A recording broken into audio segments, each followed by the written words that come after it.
మహర్షి అంటున్నారు, అవ్యక్తమైన పరబ్రహ్మం నుండి బ్రహ్మదేవుడు పుట్టాడు. అతనికి శాశ్వతుడికి మరీచి, అతనికి కాశ్యపుడు, వివస్వంతుడు, వైవస్వత మనువు, ఇక్ష్వాకుకి కుక్షికి వికుక్షికి బాణుడికి అనరణ్యుడికి పృథువికి త్రిశంకువుకి దుందుమారుడికి యువనాశ్వుని యొక్క కుమారుడు సుసంధి కొడుకు ధ్రువసంధికి ప్రసేనజిత్తుకి మళ్ళీ భరతుడికి అసితుడు ఇద్దరు భార్యలతోనూ మంత్రులతోనూ కూడా అరణ్యానికి వెళ్ళినప్పుడు ఆయన శరీరం విడిచిపెట్టేస్తే ఆయన భార్యలలో ఒక భార్య రెండవ భార్యకి సంతానం కలగకూడదు, తన కడుపే నిలబడాలని రెండవ భార్యకి విషం పెట్టేస్తే చమన మహర్షి ఆ విషంతో పిల్లవాడు పుట్టగలిగినటువంటి ప్రజ్ఞని కడుపులో ఉన్న బిడ్డకి ప్రకాశింపచేసి పుట్టేటట్టు అనుగ్రహించాడు.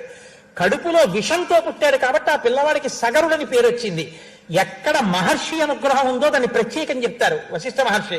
కాబట్టి సగరుడు జన్మించాడు. అలా పుట్టినటువంటి సగరుడు, ఆ సగరుడికి అసమంజసుడికి అంశుమంతుడికి దిలీపుడికి భగీరథుడికి కాకుత్సునికి రఘుమహారాజుకి ప్రవృద్ధుడికి కల్మషపాదుడు. ఈ కల్మషపాదుడు అనేటటువంటి రాజు వశిష్ఠ మహర్షిని శపించబోయి చేతిలోకి నీళ్లు తీసుకున్నాడు. భార్య తప్పయ్య కులవరువుని శపించడం ఏమిటని చేతులు పట్టుకుంటే ఆ నీళ్లు ఆయన పాదముల మీద పడి కల్మషం అయ్యాయి కాబట్టి కల్మషపాదుడని పేరు. కాబట్టి కల్మషపాదుడు. అతని కుమారు శంకనుడికి సుదర్శనుడికి అగ్నివర్ణుడికి శీఘ్రకుడికి మరువుకి ప్రశుశ్రుకుడు, ఆయనకి అంబరీషుడికి నహుషుడికి యయాతికి నాభాగుడికి అజుడికి దశరథుడికి రామలక్ష్మణ భరత శత్రుఘ్నులు. ఇది వాళ్ళ వంశం. ఇంత గొప్పవాళ్ళు. అంటే ఆయన అన్నాడు, మా వంశం కూడా చెప్తారు, మా పురోహితుడు శతానందుల వారు చెప్తారు, వినండి అన్నారు. అంటే అది యువతల వంశం గురించి ఎంత ధారణలో ఉన్నారో చూడండి. వాళ్ళకేం రాగద్వేషాలు ఉండవు. ఉన్నవి లేనివి కల్పించి చెప్పడం, ఉన్నవి దాచడం ఉండదు. కాబట్టి ఇప్పుడు ఆయన అన్నాడు, శతానందుడు అన్నాడు, ఈ వంశానికి మూల పురుషుడు నిమి మహారాజు, ఆయనకి ఉదావసుడికి నందివర్ధనుడికి సుకేతుడికి దేవరాతుడికి బృహద్రుడికి మహావీరుడికి సుధృతికి దుష్టకేతువు, ఆయనకి హర్యేశ్వరుడు, ఆయనకి మరువు, ఆయనకి ప్రతింధకుడు, ఆయనకి కీర్తిరథుడు, ఆయనకి దేవమీఢుడు, ఆయనకి విభుదుడు, ఆయనకి మహీద్రకుడు, ఆయనకి స్వర్ణరోముడికి హ్రస్వరోముడికి జనకుడి కూతురు సీత. ఇప్పుడు రేపొద్దున ప్రవర చెప్తారు కళ్యాణంలో, ఈ వరుస క్రమంలోనే చెప్తారు రేపొద్దున చెప్పేటప్పుడు. కాబట్టి ఆ సీతమ్మ తల్లినే జనక మహారాజు గారు రామచంద్రమూర్తికి ఇవ్వబోతున్నారు. అంటే జనకుడు అన్నాడు, నా కుమార్తె ఇంకొకటి ఉంది ఊర్మిళ, ఆమెని లక్ష్మణుడికి ఇస్తానన్నాడు. ఈలోగా విశ్వామిత్ర మహాముని జోక్యం చేసుకుని అన్నారు, ఇక్కడ వరకు వచ్చింది కాబట్టి నేను ఒక మాట చెప్తాను. ఈ జనక మహారాజు గారి యొక్క తమ్ముడు ఉన్నాడు కుశధ్వజుడు. ఈ కుశధ్వజుడికి ఇద్దరు బిడ్డలు ఉన్నారు, మాండవి శృతకీర్తిని భరతుడికి శత్రుఘ్నుడికి ఇచ్చి వివాహం చేద్దామన్నారు. సరే, అంగీకరించారు. నాందీదేవతాహ్వానం, సమావర్తన కార్యక్రమం, 1,00,000 గోవుల్ని సమర్పించి దానం చేసి దశరథ మహారాజు గారు అత్యద్భుతంగా స్నాతక వ్రతాన్ని పూర్తి చేశాడు. స్నాతకము అన్న మాట వైదిక సంస్కృతిలో, అది గుర్తుపెట్టుకోండి. విశ్వవిద్యాలయాలు స్నాతకోత్సవం చేస్తున్నాయంటారు. స్నాతకం అంటే ఏమిటో తెలుసా అండి? గురువు గారు నిర్ణయించాలి స్నాతకంలో వీడు గృహస్థాశ్రమానికి పనికొస్తాడా పనికిరాడా అని. అందుకని చెప్తారు, ఒరే నాయనా, నువ్వు ఆశ్రమం మారి ఎందుకు ఎడుతున్నావో తెలుసా? సత్యం బ్రూయాత్ ప్రియం బ్రూయాత్. నువ్వు ఎప్పుడు చాలా జాగ్రత్తగా మాట్లాడు, సత్యమే మాట్లాడు. శ్రద్ధయా దేయం, ఏదైనా ఇచ్చేటప్పుడు శ్రద్ధగా అశ్రద్ధగా ఇవ్వకు. తల్లిని గౌరవించు, తండ్రిని గౌరవించు, అతిథుల్ని గౌరవించు. ఇన్ని మాటలు గురువు గారు చెప్తే అన్నిటికీ అంగీకరించిన తర్వాత ఇతనికి నువ్వు పిల్లని ఇవ్వచ్చని చెప్తారు గురువు గారు. అది స్నాతకోత్సవం.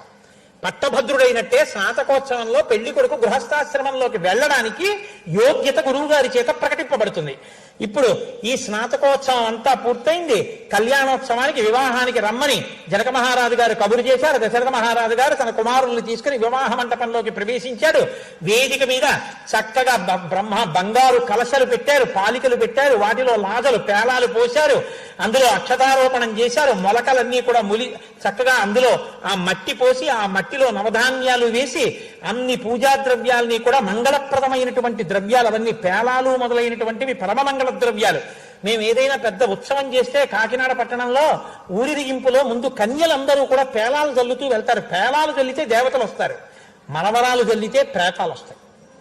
అందుకే శవాన్ని తీసుకెడితే మనవరాలు చల్లుతారు. ఇంట్లో మనవరాలు పెట్టరు పిల్లలకు. అందుకే ఇందుకురా కింద మీద పోస్తా పేలాలు తిని అంటారు. పేలాలు ఎప్పుడు యజ్ఞయాగాది క్రతువులలో దేవతల యొక్క అనుగ్రహానికి వాడబడతాయి.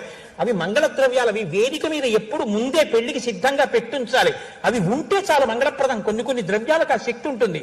కాబట్టి ఇప్పుడు సిద్ధంగా ఉన్నారు. సీతమ్మ తల్లి అగ్నిహోత్రానికి అటు కూర్చుంది, రామచంద్రమూర్తి ఇటు కూర్చున్నారు. జనక మహారాజు గారు వచ్చారు, సీతమ్మ తల్లి చెయ్యి పట్టుకున్నారు. తత సీతాం సమానీయ సర్వాభరణ భూషితాం సమక్షమగ్నే సంస్థాప్య రాఘవాభిముఖే తదా అబ్రవీ జనకో రాజా కౌసల్యానందవర్ధనం.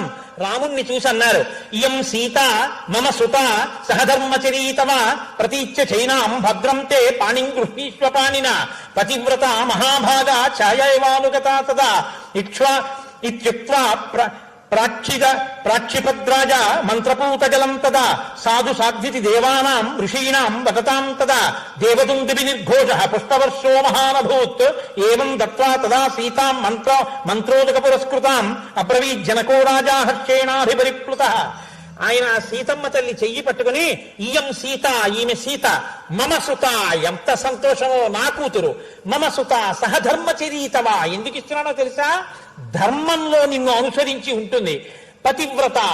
పతివ్రత, ఈమె వివాహమునకు పూర్వం చేసిన నోములన్నీ మంచి భర్త కోసం, వివాహం తర్వాత చేసే వ్రతాలన్నీ నీ యొక్క అభ్యున్నతి కోసం. పతివ్రత మహాభాగా ఛాయేవానుగతా సదా, నీడ అనుసరించినట్టు నిన్ను అనుసరిస్తుంది. అటువంటి పిల్లని నీకు ఇస్తున్నానని చెప్పి రామచంద్రమూర్తి చేతిలో సీతమ్మ తల్లి చెయ్యి పెట్టి, ఆ పాణిగ్రహణం వాళ్ళకి సుముహూర్తం కాబట్టి ఆ సుముహూర్త సమయానికి పాణిగ్రహణం చేయించారు. దేవదుందుబులు మోగే, పుష్పవృష్టి కురిసింది. ఆ తర్వాత లక్ష్మణాగత్య భద్రంతే ఊర్మి